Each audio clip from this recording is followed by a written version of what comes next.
Hello, Deus Ex Machina here, the man who will turn a hopeless situation into a happy ending. I am a manifestation of God. Okay? I am the avatar. I can read the signs. Now, in my music video, one of the songs I composed, It's Strange You Know, you can see me in Lotus,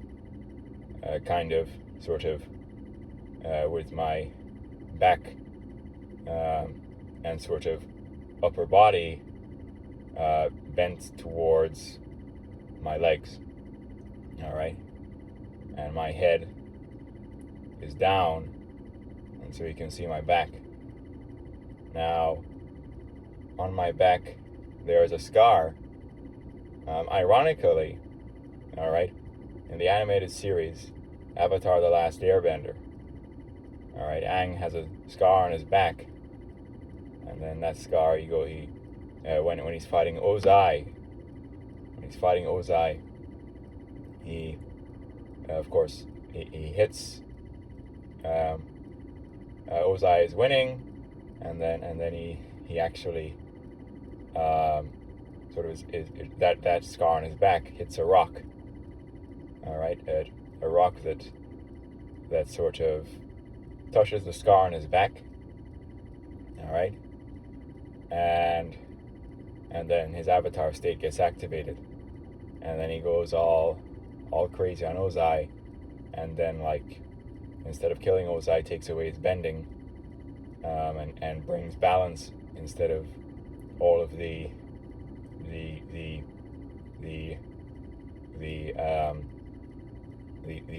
overwhelming power and dominance that Ozai and the Fire Nation seek in the time of Sozin's Comet, which is, and so the Avatar stops all that and brings balance. All right, and so I'm a manifestation of God. I actually am an avatar. You may think that this is shocking, or that I'm a madman for making such claims, but I can read the signs. I actually am, and it's pretty funny, actually. Anyway, and so I'm in my martial arts video called Peace Through Strength. Basically, the song that is playing is He Is Sailing. I didn't choose that song. Someone else was playing music. But that song says, all the souls he to touch, all the souls he to touch. Weakest and strongest will dance in delight. All illuminous our Savior, they bringing him forth. That is what it's saying at the start.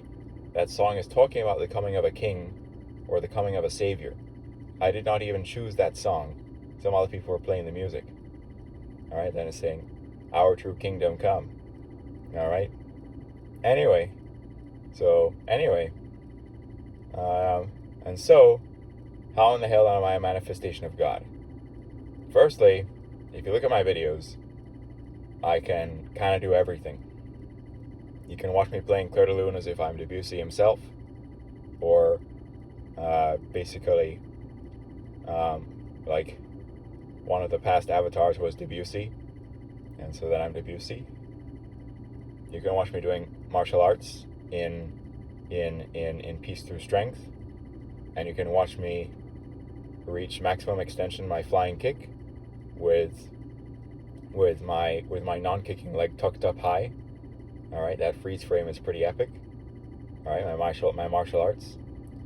You can watch me doing soccer tricks and flicks, like I'm, some past avatar, it's like some soccer player or something. All right, you can watch me sort of doing fluid Michael Jackson-esque moonwalks, and you can watch my vocal impersonations where I sing like Childish Gambino, like Frank Sinatra, like Nat King Cole. All right, and so on and so forth. All right, I will bring balance. All right, I actually am a manifestation of God. I am an avatar. All right, I am the modern avatar. Now, that also comes with the correct theological understanding of what actually the nature of God is. All right, so atheism is wrong. All right, not quite correct. Christianity is wrong, not quite correct. what is correct, and this is why I am the avatar, why I am a manifestation of God, is that the truth, all right, is non-benevolent deism, or non-benevolent deism, all right, in which you understand that the universe is a machine. The machine was devised by God, God being the intelligent designer of the machine. The machine has conservation laws, energy, charge, and angular momentum are all conserved. All right? Okay? I will bring balance. I am the avatar. All right? I actually am. It's pretty funny. But anyway, all right. So anyway, um, so anyway, um, um, so who is Ozai? I think this is even more ironic. Ozai is Elon Musk. Okay? Elon Musk, however, is not evil or bad or greedy. Okay? But he's the world's richest man. All right? He says that he wants to create an age of abundance where anyone can have anything they want. All right? Okay? But simultaneously, his net worth is over 800 billion. All right? Now, modern avatar, me. Elon Musk is Ozai. All right? He has too much power in one person. All right? Okay? And so the happy ending involves Elon Musk actually dispersing his wealth among other consciousness to bring about the age of abundance where anyone can have anything they want. All right? So if Elon's net worth was distributed among other consciousness, not even just Tesla employees, all right, this would help what he wants, which is that anyone can have anything they want. That age of abundance where there's universal high income. All right? So anyway,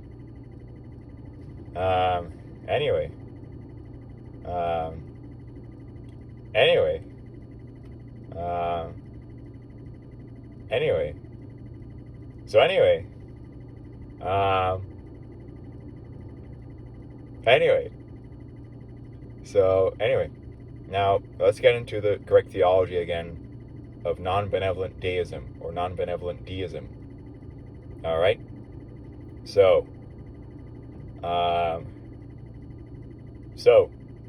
universe is a machine, conserves energy, charge, and angular momentum. All right? So, sun is fusion reactor. All right? 4 hydrogen, 2 deuterium, single helium.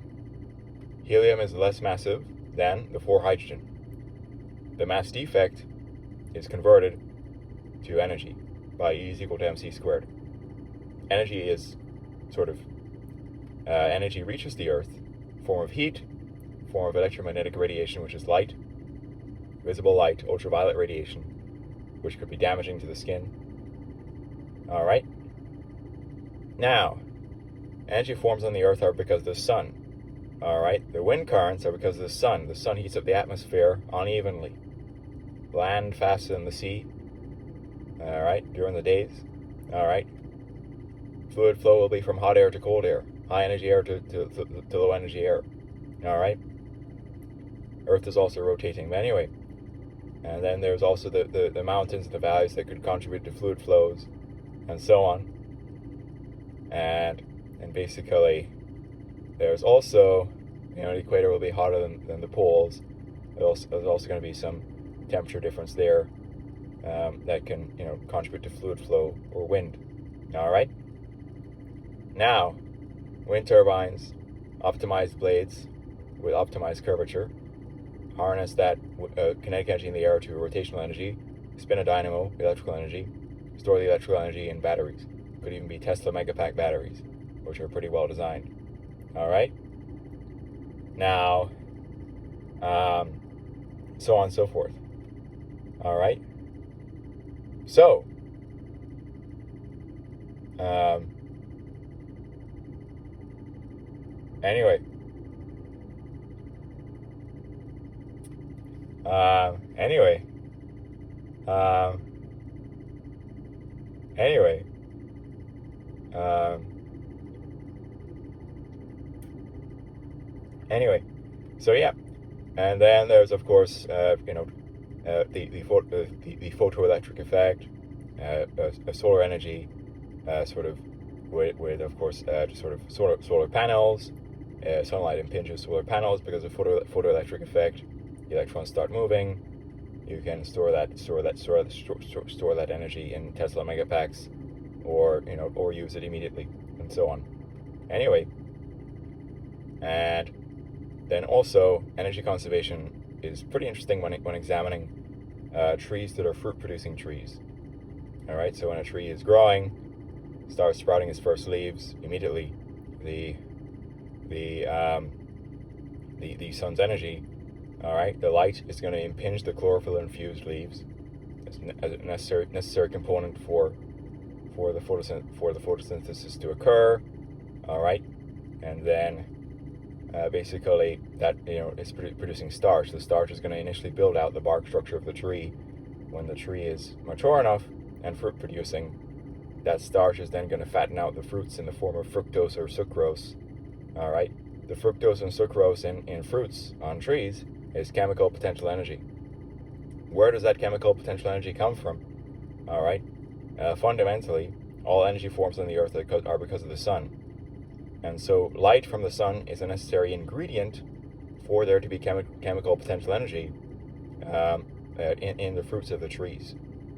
A human can pick a fruit, bite into it, and the saliva and the digestive system converts that chemical potential energy into energy the body can use to move around and think, right? So on and so forth. Now, as a human, if you've been breathing oxygen, drinking water, all right, eating carbohydrates and eating proteins, all right, you will have energy. Eating carbohydrates gives the muscles energy to do work. And so when you lift your forearm, your bicep has energy to do work on the forearm. All right? So the whole thing is conserving energy. All right? Now, angular momentum.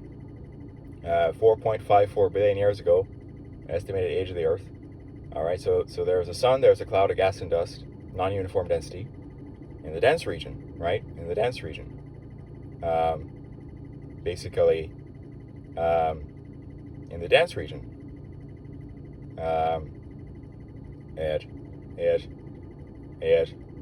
in dense regions of that protoplanetary disk,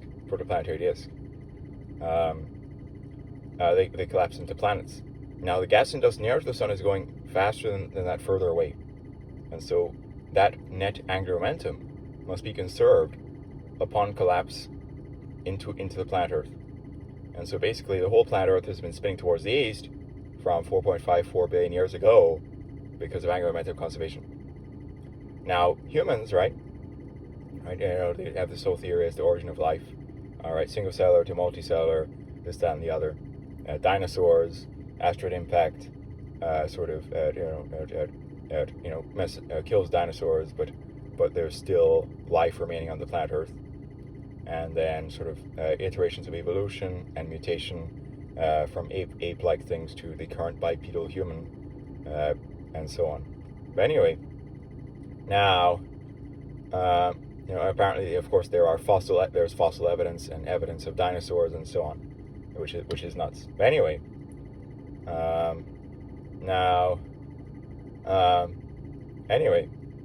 and so basically, the current bipedal human, right?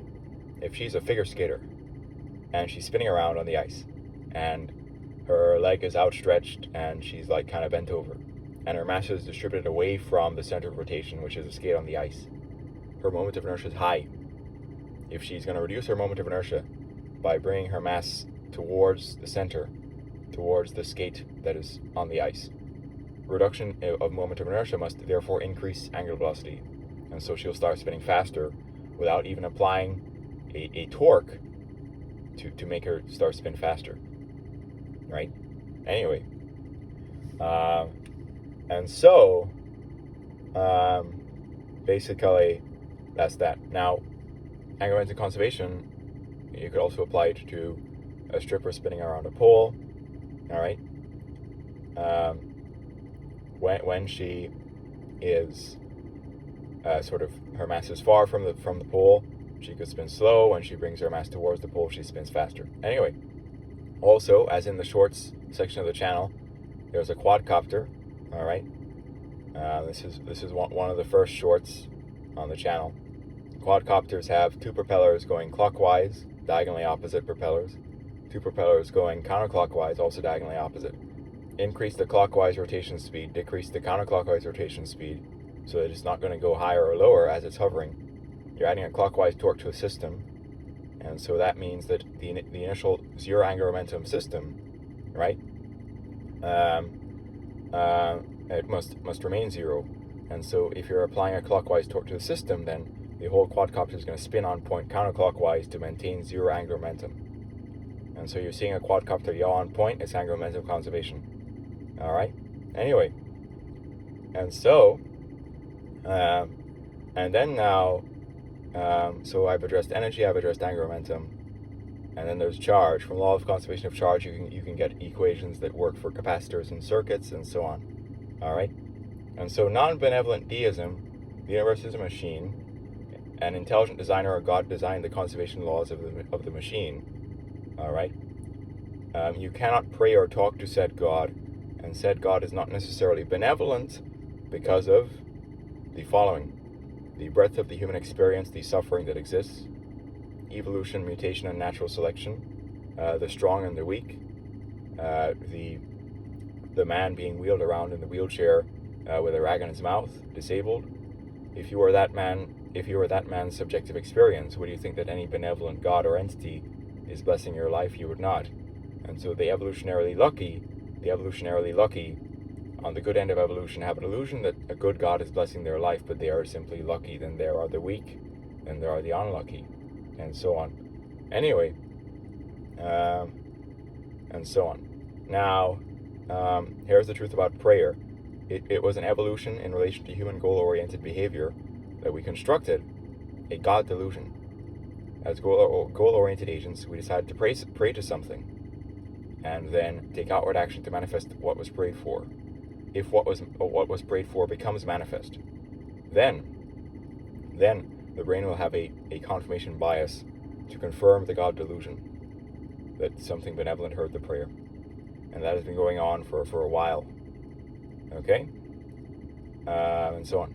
And so, this, that, and the other. All right? And so, non-benevolent deism is the truth. The universe is a machine. It has intelligent design. God designed the conservation laws. You cannot pray or talk to God.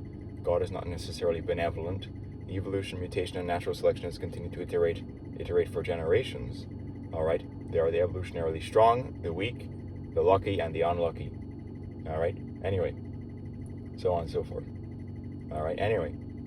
And so everything ends up getting normalized because of genetic variation and other types of variation. And so average intelligence people, genius people, low intelligence people, tall people, short people, average height people, all right? Endowed men, average men, micropenis when erect men that are 3 inches when fully erect, all right? This, that, and the other. Anyway, so on and so forth. Anyway, yeah. So anyway, yeah. So, anyway,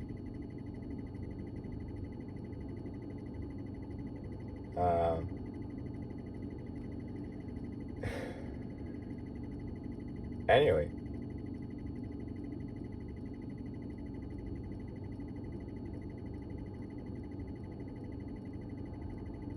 anyway, so anyway, now, yeah, anyway,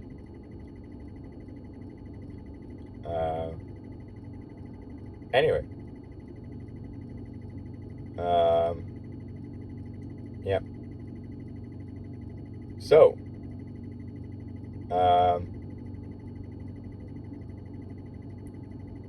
here's the thing now. So, non-benevolent deism, other than the universe being a machine, you cannot pray or talk to God, but there's probably a God that designed the conservation laws, and it's not necessarily benevolent, given the spread of human suffering and experience. All right.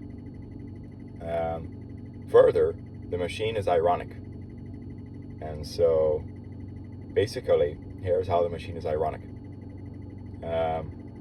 Often, you could have this as a general rule. The most ironic thing is often what happens. Okay. And so Stephen Hawking, right? He's at Cambridge doing theoretical physics. He's brilliant. Then he starts falling ill. He becomes disabled, and so on. You have this wheelchair thing, and you have some device that is detecting, I think, potentially it was his muscular movements of his tongue or something in that respect, or potentially his eye movements that was allowing him to communicate information to the external world, and so on. Now Hawking, right? A physicist, right, is a thinker, not a hands-on person, always thinking about abstract things. And so by irony, Hawking falling ill and becoming disabled, was an ironic thing that happened to him, and then he could just think all the time and just be like a physicist who was cursed to think all the time. All right, because physicists are thinkers. Right. Anyway, and so irony can be very dark. Okay. Now, so on and so forth. And so, I'm also telepathic. I understand the human condition to such a high extent that basically, I can read everyone's mind. I understand Schadenfreude. I understand envy. I understand jealousy. I understand competition. I understand the evil plots of everyone, and so on. Right? Now, so on and so forth. Right? Okay? So on and so forth. Now, so on and so forth. So, a few videos on this channel have blown up. All right? The speech that I gave on sexuality, where I also addressed some civilization level problems. Okay, the video of me filming all the flags of the world. The one of my songs, my soccer tricks. The video I got of the world record holder solving a Rubik's Cube blind.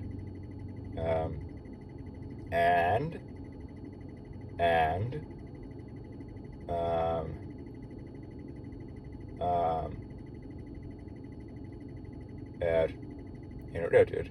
a few other things. Anyway, so speech over 7,000, soccer tricks over 4,000. One of my songs is over 1,000. The video of Tommy Cherry, world record holder, doing a Rubik's Cube solve is at over 10,000. And then the most popular video is myself filming all the flags of the world. Anyway, so yeah.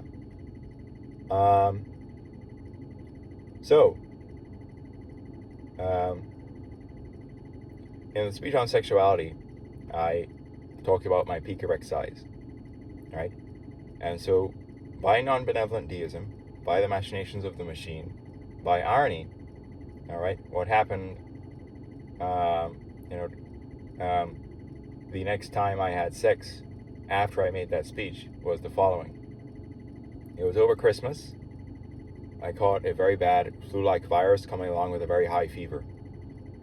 The high fever killed my body's hydration level, and so your body and your penis is mainly water.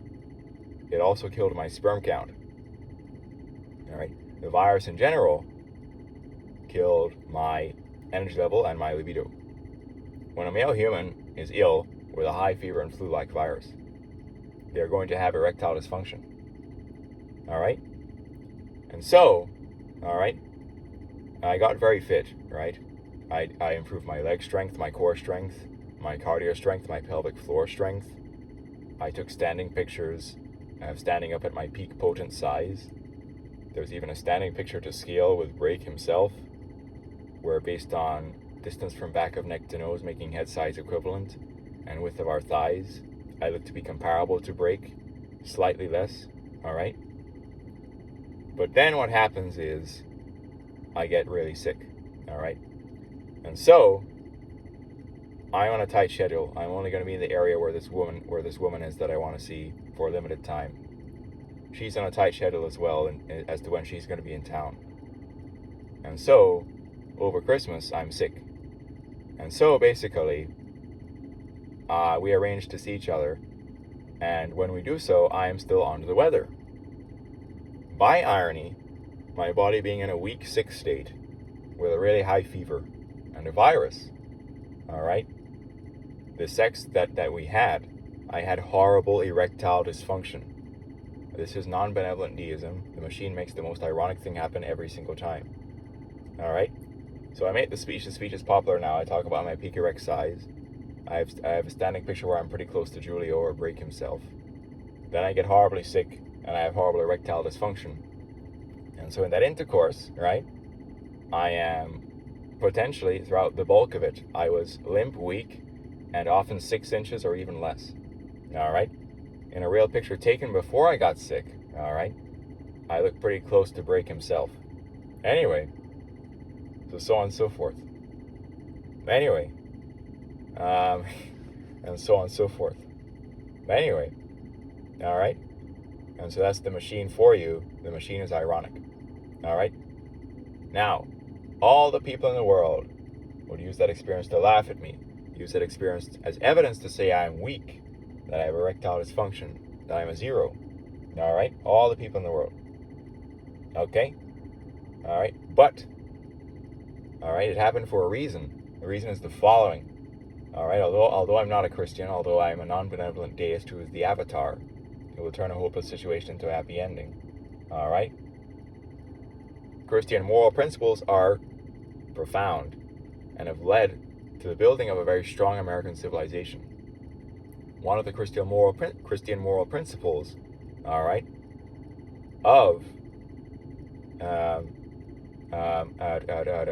is the following in relation to marriage. All right, in Christian marriage, you say you're committed to each other in sickness and in health.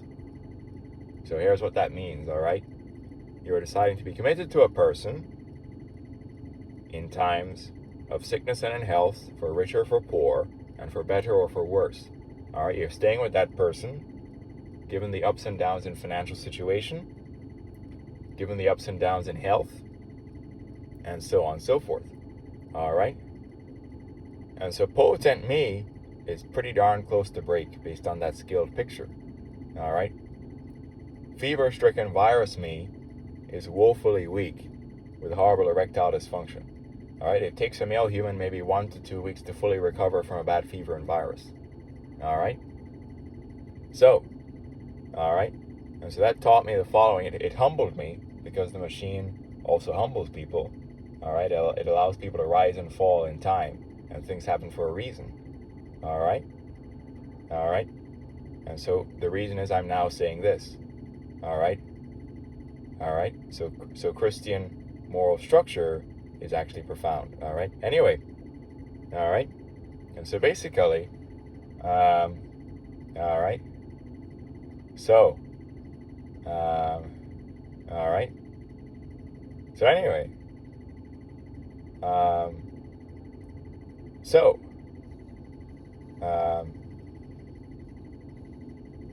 anyway, anyway, so,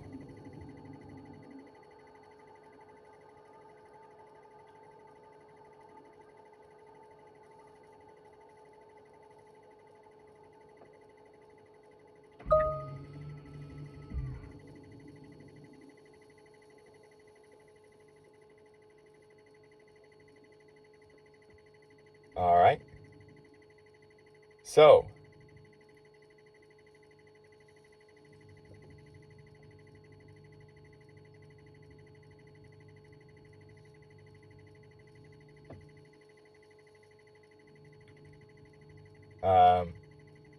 Anyway, so um, um, anyway, so we tried again in that same over Christmas. When I was feeling a little bit better, but I was still pretty sick, very congested in chest and nasally, and still kind of weak. And so when we tried again over that Christmas break in the window of opportunity, I was still, pretty weak, not quite at my true, maximum healthy potent size, and I was just pretty weak. And so the other thing you need to be good at to like properly pleasure a woman is to not have premature ejaculation. All right, so men who have, who are having frequent sex, men who are in their 30s and are pretty sexually experienced and know how to pace themselves, all right, they can control their sensitivity, not have premature ejaculation, and pace themselves, and like last long at their peak size without premature ejaculation. All right. So second time we tried, I was still sick, not that good, and so on and so forth. Anyway, all right, and then I didn't last super long.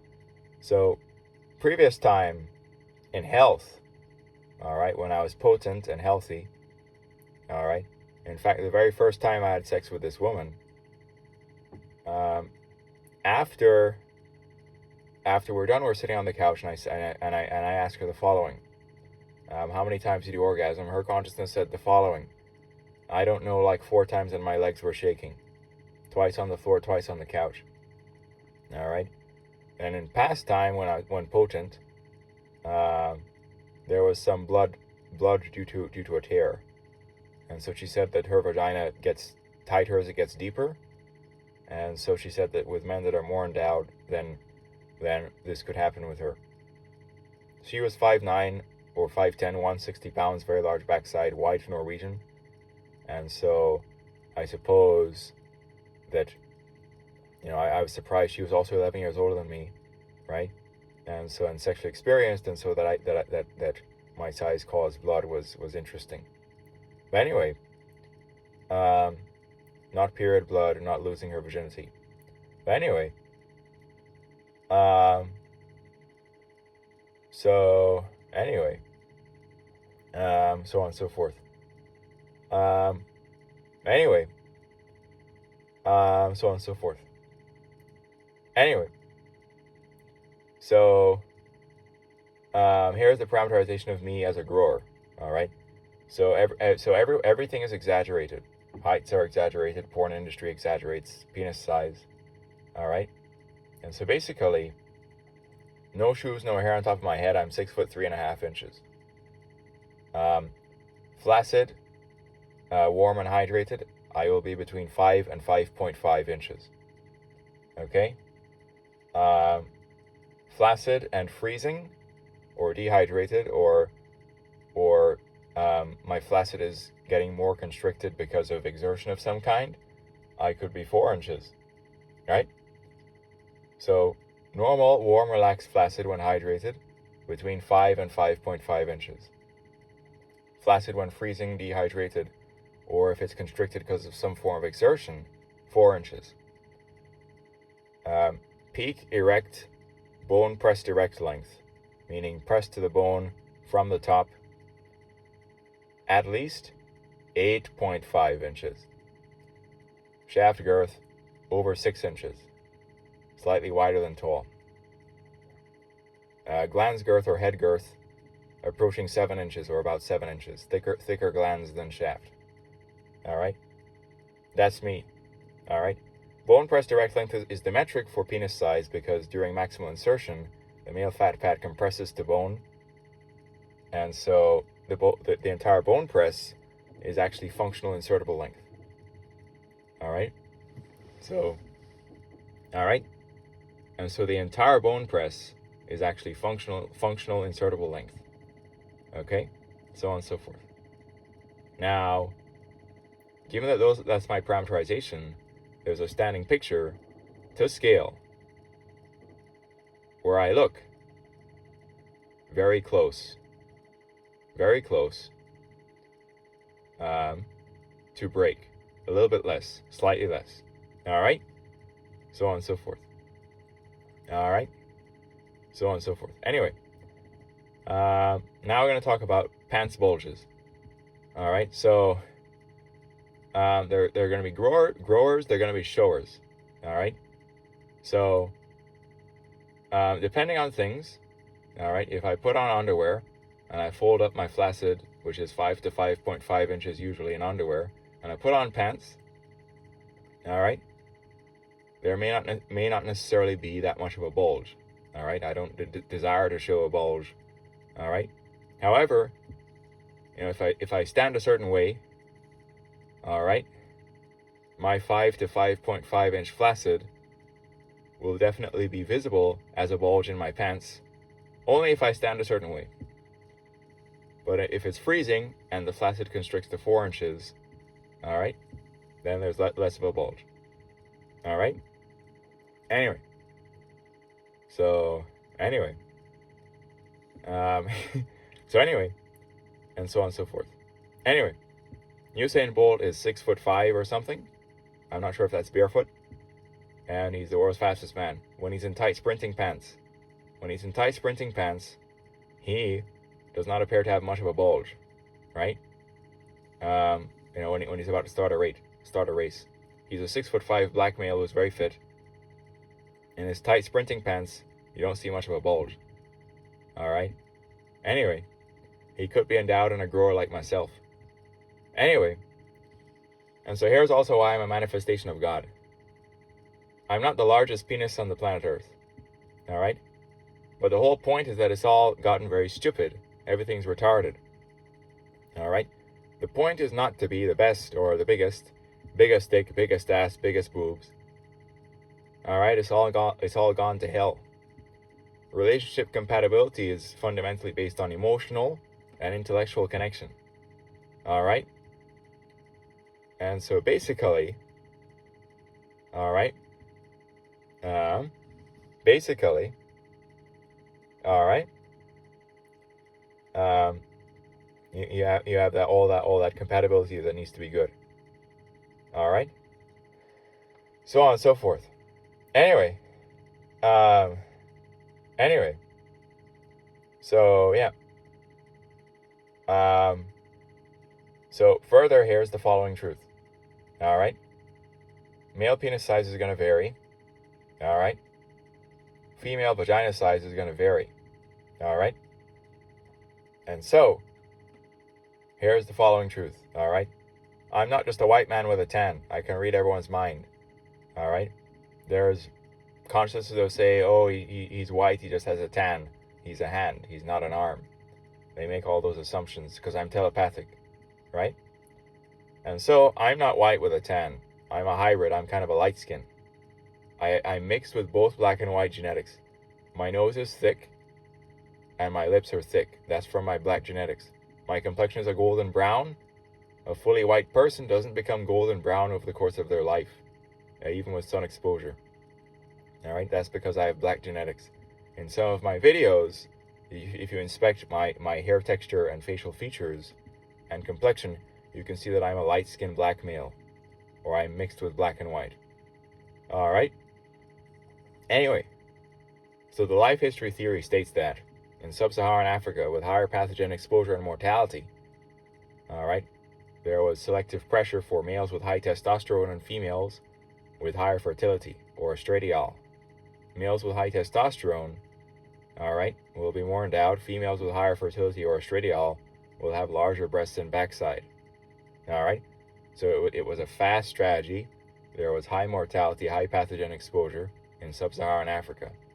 And so evolutionary selection favored high testosterone males, high fertility or estradiol females. Fast strategy. All right. So the woman with African genetics will often have larger breasts and backside than the white woman. And the men with African genetics will often have larger bone-pressed direct lengths than the white men. All right. This is true statistically. The average bone-pressed direct length of the black men is slightly more than the white men.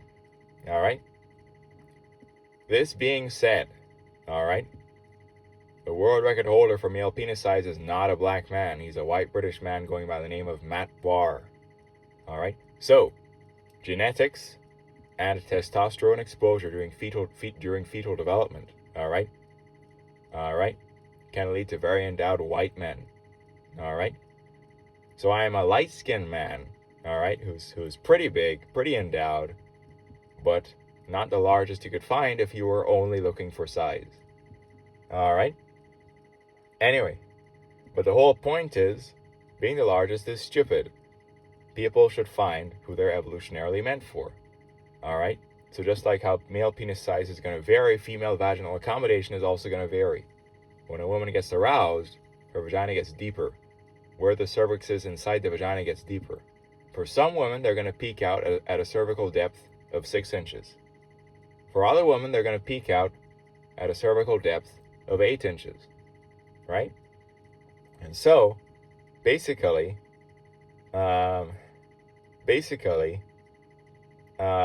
myself, which has a bone press direct length insertable touching at least 8.5 inches, maybe I'm a good fit for a woman whose cervix peaks out at being 8 inches deep inside of her.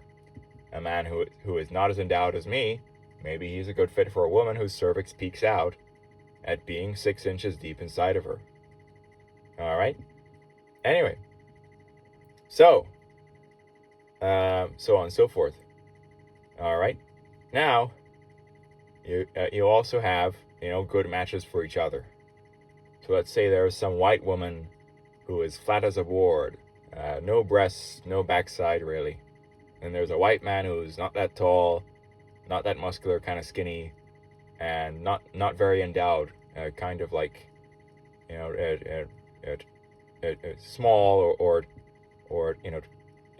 the average bone press erect length in the United States is something like maybe 5.6 inches. So let's say your average white guy is a 5.6 bone press fully erect. All right, so you have some white woman, flat as a board, no breast, no backside. White male, like kind of like average height or not that muscular, kind of skinny, 5.6 bone press. All right, but they're pretty intelligent and they're emotionally compatible, and they decide to partner up. All right, they are evolutionarily, a good fits for each other. All right. The woman that I'd been having sex with, all right, because I'm actually pretty endowed, is 5'9", or 5'9", 5'9" to 5'10" barefoot, maybe 5'9", which is very tall for a woman. 160 pounds, white and Norwegian, and then she doesn't have very large breasts, but she has an extremely large backside, very very large backside.